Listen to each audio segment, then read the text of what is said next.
Hey, nueva semana de cuarentena y bueno, en esta situación en la que nos encontramos de privación de libertades, pues qué mejor que estudiar un tema como el franquismo, en el que las libertades servían pues como mucho para limpiarse el ojal.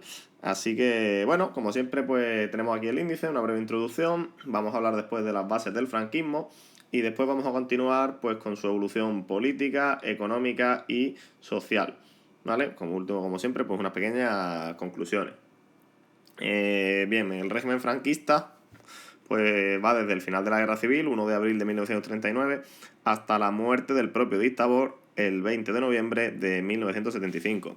Si tenéis algún vecino o vecina que monta fiestones el 20N, desconfiad de ellos, porque lo mismo está celebrando lo que está celebrando. ¿Quién sabe?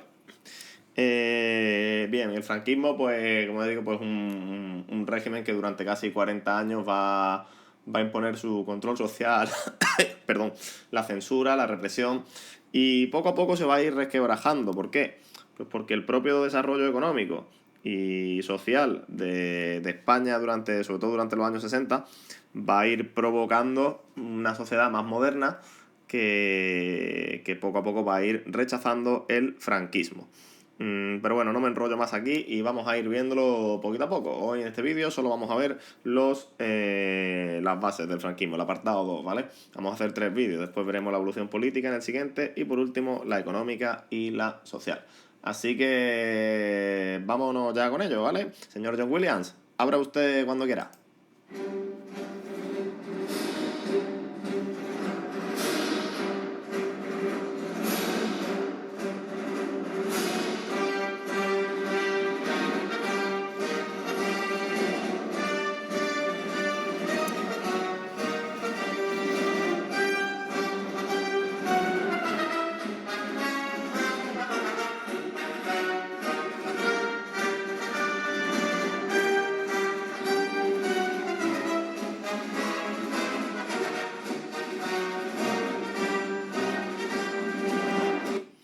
Eh, y bueno, pues con esta introducción de los malotes de Star Wars vamos a empezar el franquismo. Vamos a empezar hablando pues de los fundamentos ideológicos y políticos del régimen del general Francisco Franco. En primer lugar, pues tenemos que decir que se basaba sobre todo en, igual que el fascismo en otros países, en el antitodo. Es un régimen anticomunista, antiliberal, anticapitalista, antiparlamentario, etcétera, etcétera. El fascismo se basa sobre todo en la negación, porque no tienen un programa político establecido. El fascismo se basa en atacar a los demás, ¿vale? Y por oposición a los demás es con lo que se construye el fascismo. En segundo lugar, tenemos que destacar el militarismo. Obviamente cuando los principales líderes son militares, ¿no? Pero se van a adoptar pues uniformes, emblemas, se van a realizar a menudo desfiles o actos de exaltación de la bandera y el himno de España. Cosas todas muy militares que van a impregnar la vida cotidiana de los españoles durante la dictadura. Segundo lugar, o en tercero mejor dicho ya, tenemos que destacar el nacionalcatolicismo. ¿Esto qué es? Pues en España, la España franquista va a tener especial importancia el nacionalismo, ¿no? El España, la España de siempre, y el catolicismo por otro lado. Va a ser una sociedad profundamente católica. Se van a desaparecer, ya decíamos en otros vídeos, ¿no? El divorcio, los matrimonios civiles, los cementerios laicos o incluso los nombres que no sean apostólicos. Tú no podías bautizar a tu hijo como a ti te daba la gana. ¿Vale? Mi hermana, por ejemplo, se llama María Nuria porque no le pudieron poner Nuria Secas. Tenía que llevar un María por ahí porque Nuria no hay ninguna en la Biblia. Por último, pues el tradicionalismo, que es un poco pues esto mismo del nacionalismo español, ¿no? Pues los grandes héroes de la nación española, ¿no? Como el Cid, Campeador, que hoy en día sabemos pues que era más bien un mercenario, a sueldo del que mejor le pagase, que un gran héroe, como se nos ha vendido durante mucho tiempo. Un gran centralismo político también, que negaba pues todos los regionalismos, ¿no? Se va a atacar a las lenguas regionales, al catalán, al euskera, etcétera, etcétera. A nivel político, tenemos que destacar pues una inspiración claramente en el fascismo, sobre todo en el italiano. Tenemos un partido único, ya lo habíamos estudiado durante la Guerra Civil, FET de las Hons, Falange Española Tradicionalista y de las Hons, que se unifica en abril de 1937. Y se van a adoptar pues también símbolos fascistas como el saludo fascista, que ya sabréis de sobra cuál es, y que hoy mucha gente pues sigue haciendo en manifestaciones o en actos de corte franquista. Recordad que es el saludo nazi, el saludo de Hitler y del Holocausto. Franco, por otro lado, va a concentrar todos los poderes, también lo vimos en el tema anterior. Va a ser nombrado generalísimo de todos los ejércitos y caudillo de España por la gracia de Dios. ¿Vale? Volvemos aquí a esto del nacionalcatolicismo. Somos caudillo porque Dios así lo ha querido. Yo soy el líder de España porque Dios me eligió para salvarla del comunismo, de bla bla bla bla bla bla bla. ¿Ok? Bien. Esta estructura cada vez más, sobre todo a partir de que los nazis y el fascismo italiano pierdan la Segunda Guerra Mundial, va a empezar a conocerse como el movimiento nacional. Se lo llama así pues para evitar parecerse al partido nazi o al partido fascista italiano. Entonces dice, oye, en vez de partido vamos a llamarlo el movimiento. Lo nuestro no es un partido, es un movimiento totalmente español, totalmente autóctono y que va a regenerar España, un movimiento necesario según ellos. Bien, hemos visto aquí la parte ideológica, la parte política, nos vamos ya a los apoyos sociales. ¿Qué apoyos sociales tenemos aquí? Pues los de siempre, ya los estudiamos en la Guerra Civil. Los empresarios, la burguesía financiera, la burguesía industrial o los grandes terratenientes, pero también estudiamos durante la Guerra Civil que también se unían pequeños propietarios agrarios por el miedo a las colectivizaciones obreras. Recordad, los obreros estaban colectivizando, haciendo que la tierra fuese de todos, y eso incluía tanto a los nobles como a los pequeños propietarios. Y estos pequeños propietarios pues también se van a poner pues de parte del régimen para defender sus propiedades.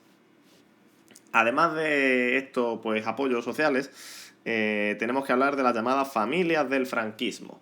Estas familias del franquismo son principalmente 4. Cuando hablamos de familias, pues hablamos de grupos de especial influencia durante la dictadura.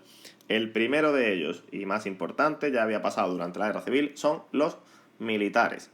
La lealtad de los militares a Franco se va a ver recompensada con altos cargos en la administración, van a ocupar siempre pues, los puestos militares importantes, los relacionados con la defensa, y van a ser sin duda el grupo más fiel a Franco.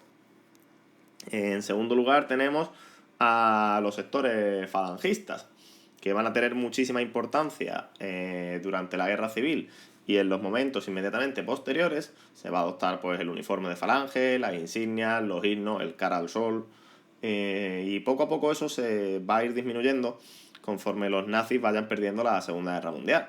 Franco, que no era tonto, dijo, esta gente está perdiendo, a mí lo que menos me interesa si ganan los otros es que me asocien con el régimen nazi. Así que poco a poco pues la ideología original de Falange va a ir desapareciendo y va a ir siendo sustituida por una obediencia ciega a Franco y al caudillo. Que bueno, es lo mismo, ¿no? En siguiente lugar tenemos a la Iglesia Católica, que es muy importante porque es la que proporciona al régimen un elemento de legitimación, de decir, oye, somos un régimen legal, somos el régimen que tiene que gobernar España, no solo porque hayamos ganado una guerra, sino porque contamos con la aprobación de la Iglesia y la aprobación de Dios. La Iglesia va a ser fundamental durante el franquismo. De hecho, durante los años 60, una organización católica, el Opus Dei, algunos creo yo que os sonará, se va a convertir en uno de los grupos más influyentes de la dictadura y pues va a constituir una auténtica élite social. Los principales ministros y políticos van a proceder todos de esta organización ultracatólica que es el Opus Dei. Por último, también tenemos a los monárquicos. Ojo, cuidado con esto porque los monárquicos, claro, haceros una idea, han apoyado a Franco durante la Guerra Civil, pero con la idea de que el poder militar va a ser una cosa transitoria, de que cuando se acabe la Guerra Civil el poder va a volver al legítimo rey, que es don Juan de Borbón, el hijo de Alfonso XIII y abuelo del actual rey Felipe VI. Cuando acaba la Guerra Civil, ¿qué le dice Franco a los monárquicos? Ahí te la comes tú como tú puedas, ¿vale? A mí no me cuentes historias, ¿vale? Yo he ganado la guerra y aquí mando yo y tú ya te puedes estar aburriendo porque no vas a ser rey en tu puñetera vida. Bien, ante esta situación, don Juan de Borbón, ya digo, el abuelo del actual rey, desde su residencia en Lausana, eso está en Suiza, donde casualmente el padre del actual rey se acaba de descubrir que tiene ahí como una fortunilla oculta y bastante sucia y ilegal. Uy, qué mala es la toda esta. Bueno, pues ay, que me da otra vez. Desde Lausana, don Juan de Borbón va a publicar un manifiesto llamado Manifiesto de Lausana en 1945. Justo antes de que acabe la Segunda Guerra Mundial, pues va a publicar un documento en el que rompe con el franquismo, que dice que el franquismo pues, es un régimen muy similar al nazi, que Franco tiene que renunciar al poder y entregárselo a su legítimo dueño, que es por supuesto él, el heredero de Alfonso XIII. A pesar de esto, muchos monárquicos dentro del país van a seguir apoyando a la dictadura. Pues porque aunque no se restablece la monarquía, sí que se restablecen pues, muchos valores que los monárquicos consideraban tradicionales de España. Recordad esta parte aquí del tradicionalismo, de la unidad de España y estas cosas. Bien, la actitud de Franco va a ser siempre mantener el equilibrio entre todos estos grupos. ¿Vale? Quizás los militares son los más preponderantes, pero poco a poco van a perder influencia en favor de otros personajes. Pero Franco siempre va a intentar mantener el equilibrio y elegir a sus colaboradores en función de su lealtad personal y sobre todo a su falta de ambiciones. De manera que durante los casi 40 años de dictadura, Franco se va a mantener siempre como cabeza indiscutible del Estado y del poder. Y con eso pues terminamos ya por hoy. Hemos estudiado ya